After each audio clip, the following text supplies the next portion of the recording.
On this week's episode of the Best of Johnston County podcast, our guest was Joe Stallings, the new Town of Clayton Economic Development Director. We talked to Joe a little bit about his growing up in the suburbs of Hickory, if Hickory has suburbs, his time at Appalachian State University, how he got to Benson, and for a while he was the Benson Economic Development Director, and that's when I met him back in like 2012 or 2013, and his sort of route to get to where he is now the Economic Development Director of Clayton. We talked about some of the new industrial projects the town of Clayton is working on. We talked about the new wastewater treatment plant that's going to be coming online in early 2026, and the new retail development that might have a Costco and possibly a Chick-fil-A. So if you're interested in economic development in Clayton and what might be coming and what is coming, listen in. Welcome to another episode of Best of Johnston County, brought to you by Breeden Law Office. Our host, Jonathan Breeden, an experienced family lawyer with a deep connection to the community, is ready to take you on a journey through the area that he has called home for over 20 years. Whether it's a deep dive into the love locals have for the county or unraveling the complexities of family law, Best of Johnston County presents an authentic slice of this unique community. Hello, and welcome to another edition of the Best of Johnston County podcast. I'm your host, Jonathan Breeden. And on today's episode, we have the Clayton Town Economic Development Director, Joseph Stallings. He's been on the job for a little while now. He just came over from the town of Garner. We're going to talk to him a little bit about growing up in Johnston County, his education, his roundabout way from Benson to Garner, the North Carolina Railroad, and then back to the town of Clayton. A little bit about that. And we're going to talk to him about some of the exciting economic development projects going on in Clayton. It's absolutely fascinating. Clayton is on fire. Everybody knows that. And he is one of the people that's helping orchestrate that fire right now. Before we get to that, I'd like to ask you to like, follow, and subscribe to this podcast wherever you see it, whether it be on YouTube, TikTok, LinkedIn, X, Spotify, Apple, so that you'll be aware of future episodes of the Best Johnston County podcast. The Best Johnston County podcast comes out every single Monday and has now for over 2 years. So go back and listen to some of our previous episodes. We've had the vast majority of the Johnston County commissioners. We've had now Congressman Brad Knott. We've had Adrian O'Neill from the County Parks Department now twice. We've local dentist Tim Sims. We've had a lot of great guests on here. If you love Johnston County as much as I do, this is the podcast for you. Welcome, Joseph. Hey, thanks for having Joe, me. which one do you go by? I'm not really in a formality, so Joe will work. All right, Joe will work. That's cool. So anyway, tell the audience who you are, what you do. Sure. So I'm Joe Stallings. I'm the Economic Development Director for the town of Clayton. Been there all of about 7 months now, so still getting my feet a little wet, but I came to Johnston County in 2011, fell in love with the area, and have had a number of roles in economic development, both in local governments on the state level as well as on the county level. And luckily enough, found myself back here in Johnston County, moved my family here to Johnston County, and have been enjoying it ever since. Where are you from originally? So I grew up in a little community called Mountain View. It's now a suburb of Hickory, but it was at the foot of Baker's Mountain, right before you hit the real mountains of Western North Carolina. Went to App State, got my undergrad and graduate degree from there. Followed my wife, or at the time, my girlfriend down here to Raleigh so she'd go to grad school. And we just wound up being in Johnston County. And it's been a great place for us ever since. Well, that's great. What degrees did you get? So at the time, and it's still the case, you could go to Appalachian State and get a concentration in town, city, and county management. And they call it a TACM program. At the time that I went, about half of all town, city, and county managers in the state of North Carolina came out of App State. So I fell in love with local government, the idea of serving your people, making a positive difference. We had this fantastic alumni network. So I went and got my degree in political science with that concentration. In 2009 hit, the market was awful, even for government employees. So I stayed in and got my graduate degree in public administration. Was lucky enough to come out and find a job here in Benson, North Carolina, and started my economic development career there. Well, that's when I met you, because you were doing Leadership Johnston, and you were the Economic Development Director for the town of Benson. That's right. And I had done it the year before, and I was going back and sort of helping mentor the people that were coming after me. And we had a lot of fun. We did a couple projects, a couple community service projects together. And I've always told people, when I had Rick Hester on a few weeks ago, I was like, if I didn't get into law school, my backup plan was to get a master's in public administration from NC State. I took some of those classes undergrad, absolutely loved them, loved the structure, how it worked, providing for the citizens, helping people out. But they did let me into law school, so I became a lawyer. But my absolute backup plan, and now Campbell Law School has a joint JD MPA. MPA program absolutely. with NC State, and you can graduate with both a Master's of Public Administration and a Juris Doctor, which is what they call a law degree now. And a lot of young people are doing that, and I think that's great too. Absolutely. Well, because there's so much law. Like, I mean, you know more A lot of municipal crossover. law than I probably Sure. do, because you have to deal with it in development, from zoning to all that type of stuff. So what attracted you? I mean, you were with the town of Garner for several years right before you came here. What attracted you to come back to Clayton at this point in time? Well, I think Clayton is in a really unique position, and it's kind of a great transitional period from, say, the small town to now where it's really growing, and it's got a lot of assets and things going for it. And it also has a lot of opportunity there. And so Wake County in general is starting to really get built out. And that means deals are harder to get done. It's a little bit more nuanced in what you can and cannot get, go after and attract to your community. And I think Clayton really offers a lot of more of a blank slate. We do have existing large corporations and a fantastic small business community, but we also have a lot more room to grow. And I know a lot of people in Clayton are seeing that growth coming at them. We're adding about 5 people every single day. So a kindergarten class every day comes to Clayton. And our population is increasing. And so part of the work that we're doing right now in economic development is making sure that we are securing those real estate opportunities where we can continue to attract businesses to the community, so we don't just become a bedroom community of Raleigh.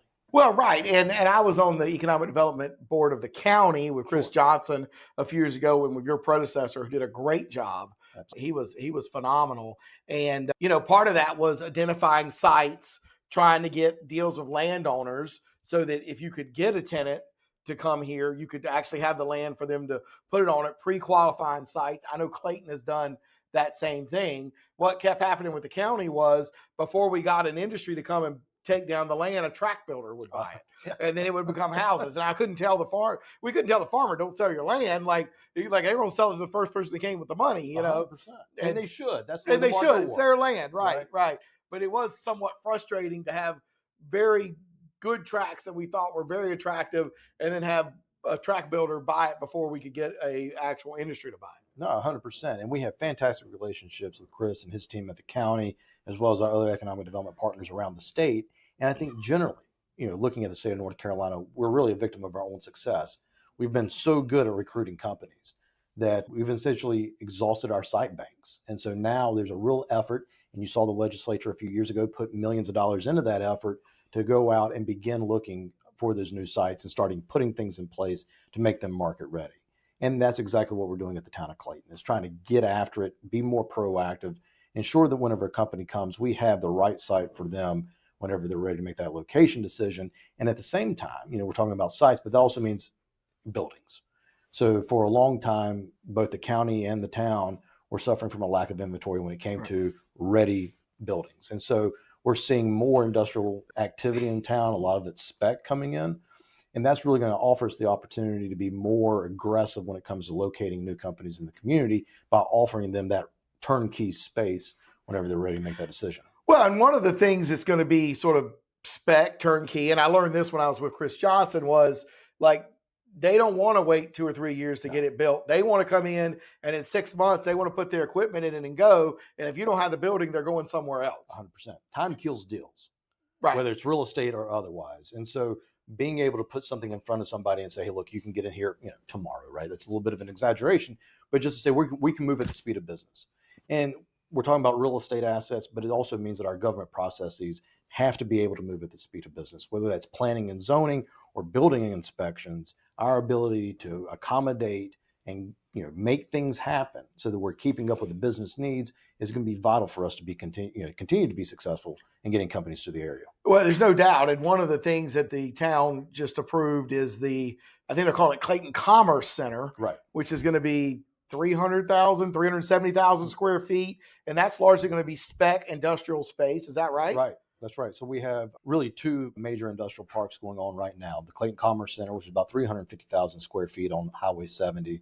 And then we have Crossroad Trade Center, which is on 42, which is about 555,000 square feet between multiple buildings. And so whereas we were running, let's say 0% or 2% vacancy on industrial assets, now we're going to see this new space come on the market. That's going to put some more arrows in the quiver for us to go out and hunt some of these companies to come in and land here in Johnston County. Right. So what type of companies would go into one of these industrial spec buildings? I mean, I know that because I was on the economic development board, you do, but the listeners don't. What kind of businesses would come into one of these 300,000? They wouldn't take down all 300,000, but give the listeners some ideas.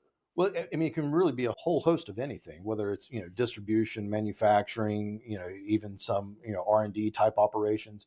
For us specifically in the town of Clayton, we focus on pharmaceutical, life sciences, advanced manufacturing, and a little bit of data and technology. And so we're not going actively pursuing distribution deals. Frankly, the wages associated with the distribution industry don't really move the needle for us here locally. And so we have to be a little bit more selective on who we target. But that being said, these buildings all have their own private brokers. They're going to be going out to the market trying to fill that building with good quality companies, but not necessarily in the same way we would when we target a specific industry.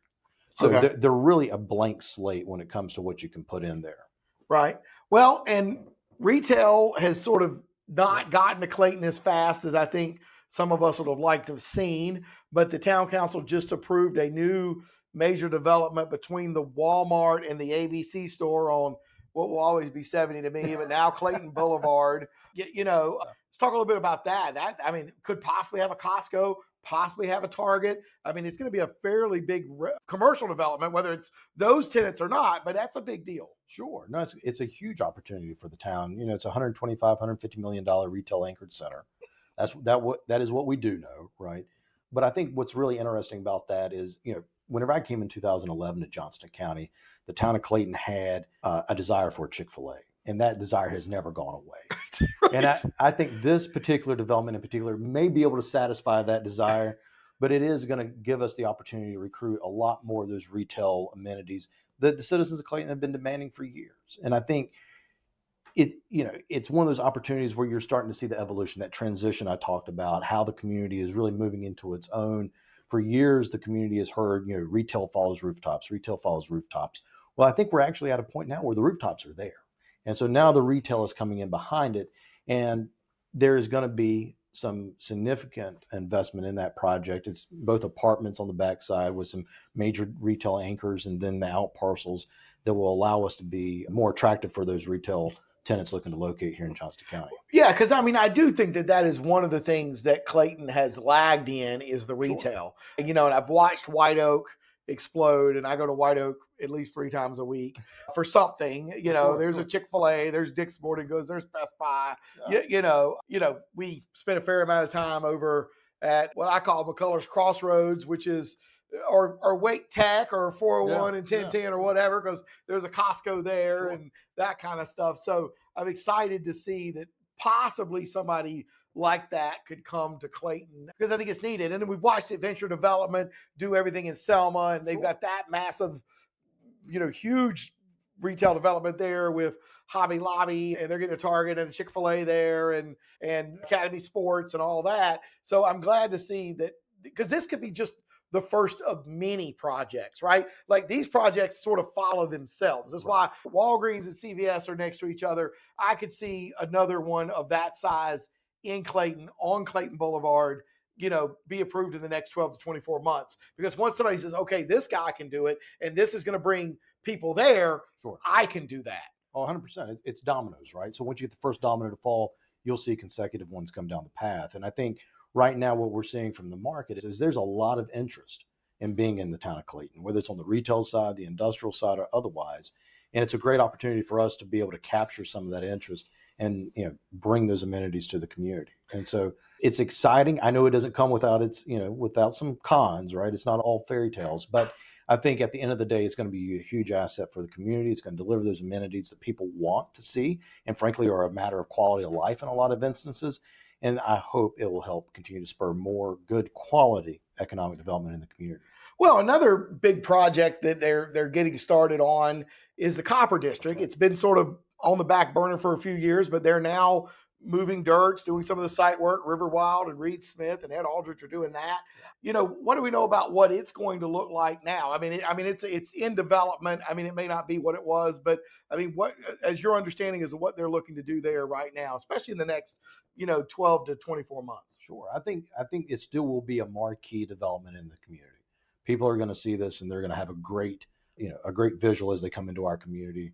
It will be the mix of uses that, we talk about mini North Hills, something like that. Right. So I think it'll be something that's going to be really attractive. It's going to add a lot of value to the community, and it's going to give people in the community a little bit of a different asset class to be able to play with, right? So whether you can live and work and then shop and you don't necessarily have to touch a car, And at the end of the day, I think it's going to be a huge opportunity for the town of Clayton to continue to raise our profile in the region and show that a development such as that can make it here in Johnston County. Yeah, I'm excited about it. Have family law questions? Need guidance to navigate legal challenges? The compassionate team at Breeden Law Office is here to help. Visit us at www.breedenfirm.com for practical advice, resources, or to book a consultation. Remember, when life gets messy, you don't have to face it alone. So the Copper District is going to be at I-42, I guess they call it now, and Veterans Parkway across from the hospital and that area right there. I don't know. It's 70 bypass and 42 to me. Officially, it's I-42 and Veterans Parkway. That's right. /36 somewhere in there, but right there, there's a Hardee's there now. There's a 7-Eleven, but right there, you're going into Clayton on the right from Cleveland. But that's going to be nice. It's going to be mixed use, walking, high-end stuff. I'm excited about what Craig Davis and the Penny family are going to do with that. That's exciting. What else you're working on? I know you've got 3 or 4 other big projects. Well, I was going to say we're all over the place right now, so it's a little bit of everything, both from, say, entertainment-based development down to more industrial product, trying to find sites, getting out and really telling our story to the right people about why they should do business in the town of Clayton. And then it's about supporting our existing industry. We have almost 1,000 companies that call Clayton home.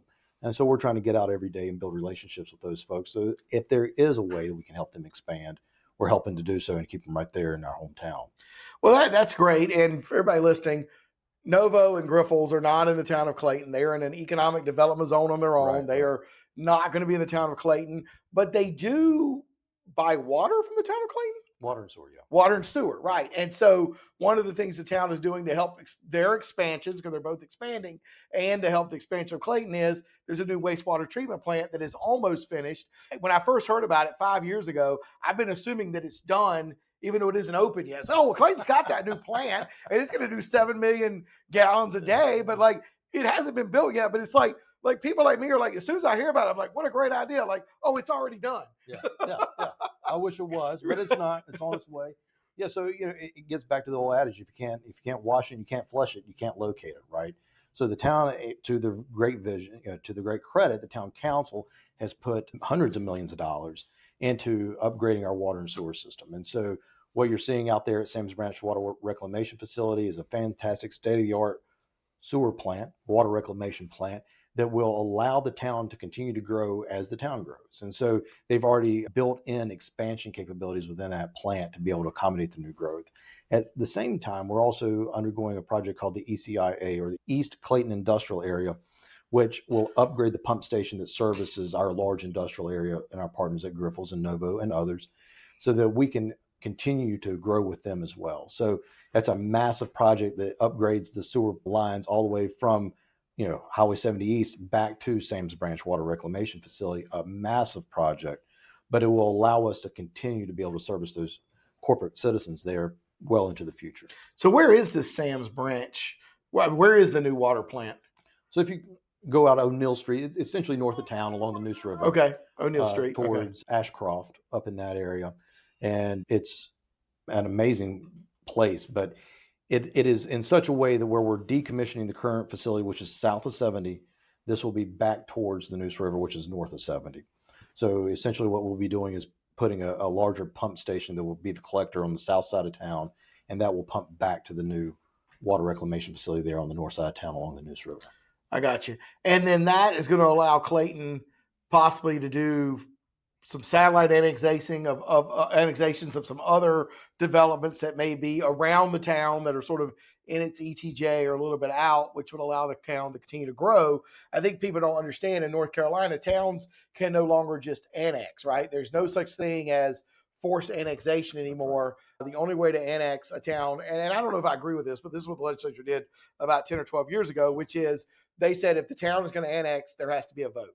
They have to go sell it to the citizens as to why they should be in town. And most citizens are not going to vote to tax themselves when they're using the town services anyway, just on the outside of the towns. They use the parks, they use the libraries and stuff like that. So now these towns, the only way they can really grow is through sort of voluntary annexation, where these developers would like the water and sewer, they would like the police protection, and they come to the town and say, will you annex us? And the town can say yes or no. You've been in town government business now for 14 years, most of it with this new law. Yeah. How are towns doing? Are towns as healthy as they were? Is Clayton healthy? Because I know that makes it very difficult. The town of Clayton is doing great. We're in a great financial position. We continue to be conservative in our approach and our budgeting and our expenses. I think generally speaking, most towns in the state of North Carolina are doing well, although there are pockets of, especially in the rural areas of our state, where communities are struggling. And a lot of that, is because of the lack of growth and the lack of development and the depopulation.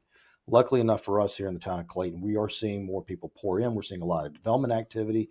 And those companies, specifically larger developers who want a Class A product, right, are going to demand water and sewer utilities. And that's where we can come in as a service provider and make sure they have access to those utilities that they require.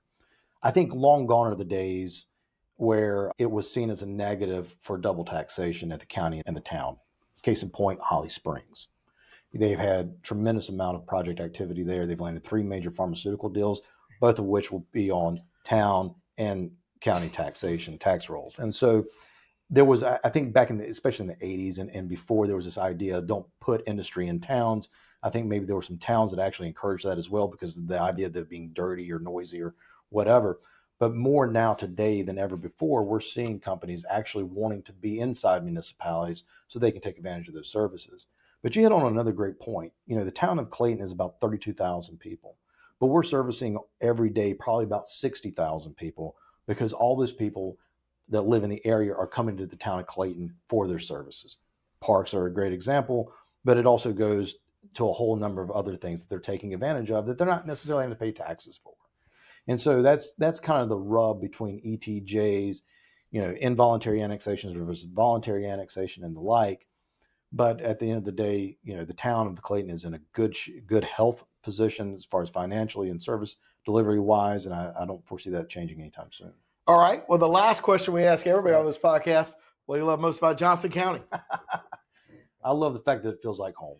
I've traveled the world. I've been all over the place, living in a few different spots, but there's no place that I'd rather be than right here in Johnston County. Johnston County is the best. And I always say it's the people. Absolutely. The people, almost everybody. We're well over 100 episodes now. And the people and the hometown feel, and everybody is nice and accommodating. It's still the South. And I think even the people from the North that are moving here are adjusting and even becoming nicer. I think it's rubbing off on them. Let's hope. Yeah, right. So anyway, well, we'd like to thank Joe Stallings, the Clayton Economic Development Director, for coming and being on this episode of the Best of Johnston County podcast. If you have any questions for Joe or the town of Clayton, you can reach out to him at the town website.